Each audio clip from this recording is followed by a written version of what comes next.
Welcome to video 1, where we will explore buying and selling activities in a startup business and introduce FabLinker, a smart application which automatically shows the financial results of the planned business metrics. Did you know finance can be a very visual subject that really keeps the focus on your goals? You didn't?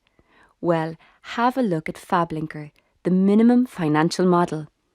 It captures the key metrics of the business model, buying and selling, overheads, funding, and fixed assets.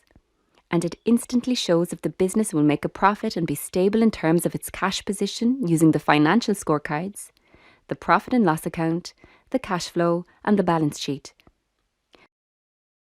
Let's take a look at how this works in a simple business startup. We will call it Billy's Bikes. Now, Billy could have a utopian situation where he buys for €100 and sells 750 bikes at €180 each, and pockets a neat profit of €60,000. In that situation, his profit and cash are the same. If only business were that simple. In a more realistic scenario, Billy will have to maintain a stock of bikes, which means he needs to buy more bikes than he expects to sell. And he may also have to pay cash for his initial purchases before being entitled to credit terms. And on the sales side, he can expect to have to extend credit to some customers. Now, profit and cash may not be so clear-cut anymore. Let's find out using FabLinker. Look at how simple and visual finding the answer is when we use FabLinker. As we enter Billy's metrics in the business model section, we can see the scorecards filling up in the right-hand columns.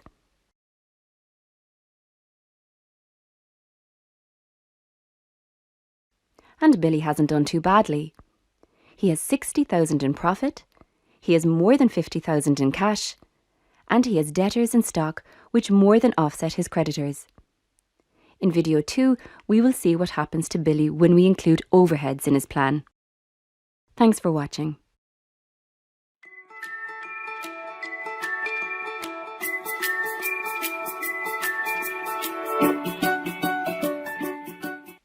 Welcome back. This is video 2, overheads.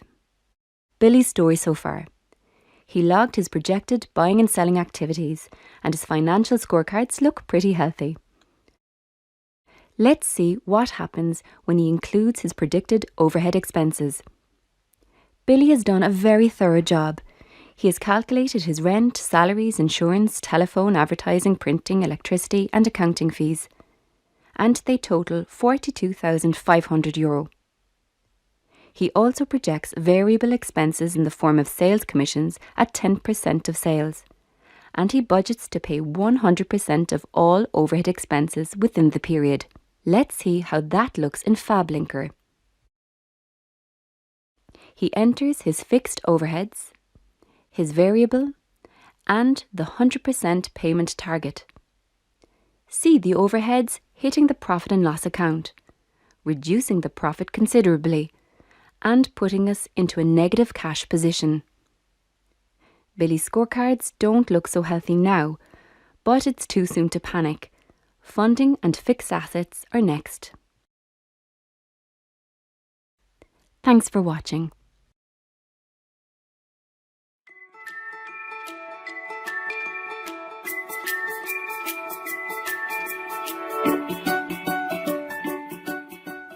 Welcome to video 3, funding and fixed assets. When we left Billy, he had logged his projected buying and selling activities and his overheads, and his scorecards looked poor. Now, let's see what happens when he includes his funding and fixed assets. On the funding side, Billy has €15,000 to invest as share capital, and he has loan approval for €3,000 over 5 years, payable at €950 per annum, including €350 interest. And he needs a computer, telephone system, and point-of-sale system. They will all come to €6,000 and are expected to last for 5 years.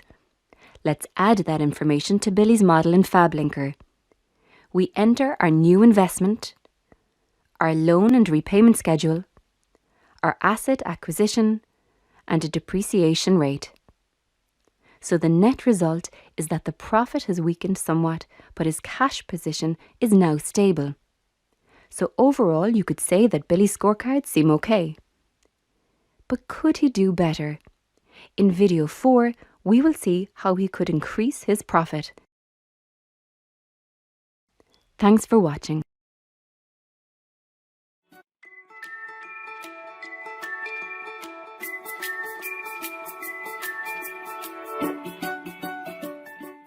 Welcome back. Video 4, Improving Profitability. When we left Billy, he had completed entering his business model metrics, his planned buying and selling activities, his overheads, and his funding and fixed assets. Now, let's really get down to business. Business Rule 1, go for profit. And it's not rocket science. Increase your sales by improving the average selling price or sales volume, selling more units, and or reduce your cost of sales and expenses. Our current position is that we have a gross profit of €60,000, which is just over 44% of sales, and a net profit of €2,450, which is just under 2% of sales. What if we could achieve a 50% gross profit to sales ratio? We can do it by increasing the price to 190 and negotiating the purchase price down to 95. Let's see the impact this would have on our financial model. We change the selling price to 190 and the purchase price to 95. The improvements are spectacular in the gross profit, net profit, and in the cash position. The before and after pictures are graphic. The gross profit rose from 60 to over 71,000.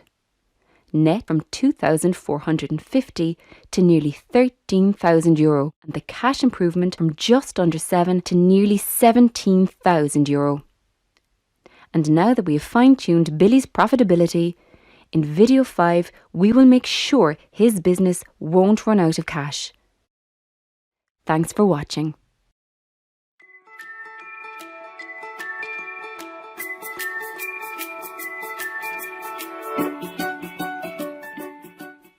Welcome to video 5, Improving Stability.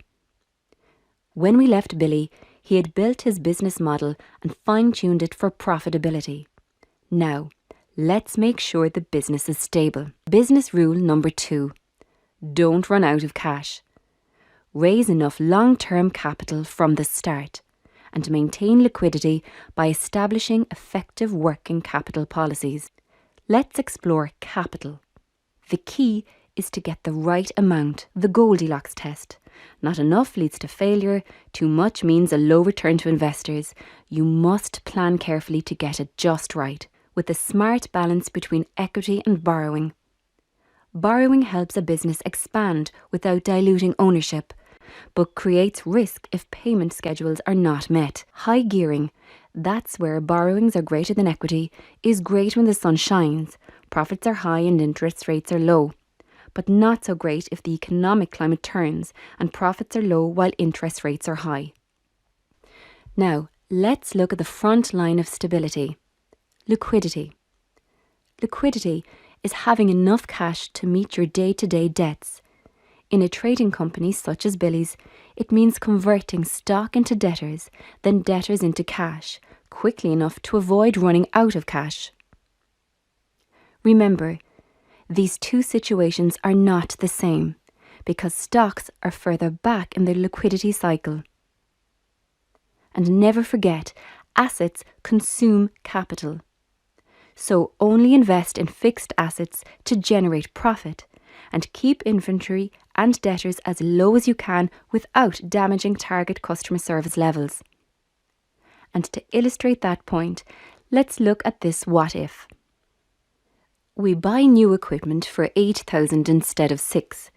This new equipment has great features but has zero impact on sales or costs. And in terms of current assets, we buy 100 units extra for stock and we offer an additional 30 days credit to customers. Let's see how this plays out in FabLinker. We change our purchases, extend the debtor days, and increase the cost of fixed assets.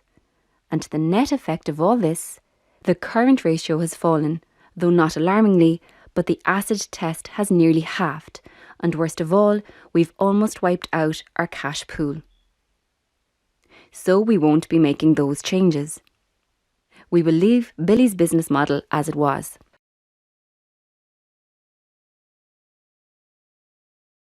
Thanks for watching.